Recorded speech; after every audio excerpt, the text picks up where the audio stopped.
Құдай өзінің аяндарының жазылуы, мейлінше нақты болуын да, сондай-ақ осы аяндардың көптеген жылдар бойына сақтаулы қалғанын қалады.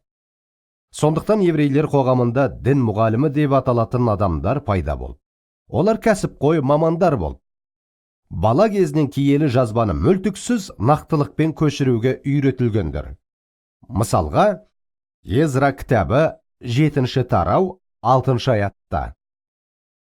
Езраны Тәурат заңын жетік білетін дін мұғалімі деп атайды. Бұл оның жоғарғы деңгейлі маман болғанын меңзейді.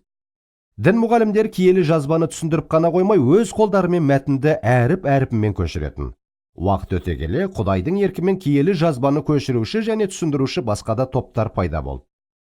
Мысалға, біздің заманымыздың 100-ші және 400-ші жылдарында Құдай Талмуд жазушылары деп аталатын адамдарды өсіріп шығарды.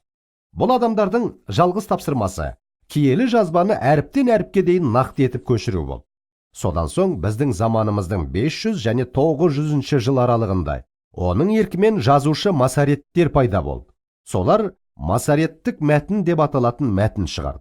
Қысқартылғанда МТ. Бұл мәтін қуғында жүрген еврейлерге арналған еді. Сол кездері еврейлер бүткіл әлем бойынша шашыраған еді. Содан олар жазбаның мәтіндік сөзін түсінбей ғана қоймай, дауыстап айталу қабілетін жоғалта бастаған еді. Себебі көне келісім сөздерге бөлінбеген еді, оларды бос орын қалдырмай жазатын. Көне еврей мәтіні бір тұтас тармақпен жазылатын және тек қана дауыссыз әріптерден тұратын. Ал яхуди болса, соған қарап жазылғанды қалай оқу керек екендігін және сөздерге қалай бөлуге болатынын бірден түсінуге үйретілген. Алайда халық әлем бойынша шашырағандықтан еврейлер бұл қабілеттерін жоғалта бастаған. Сөйтіп Құдай масареттерді өсіріп шығарды. Олар еврей тілінің түпнұсқасына негізделіп сөздерге бөлінген арнайы мәтін жасап шығарды. Содан кейін мәтіннің дұрыс дыбысталуы үшін олар дауысты әріптерді қосты. Бұл МТ деп аталады, немесе масареттік мәтін. Міне жазбаның мейлінше нақты көшірілуі үшін Құдайдың қарастырған тәсілдемелерінің кейбіреулері.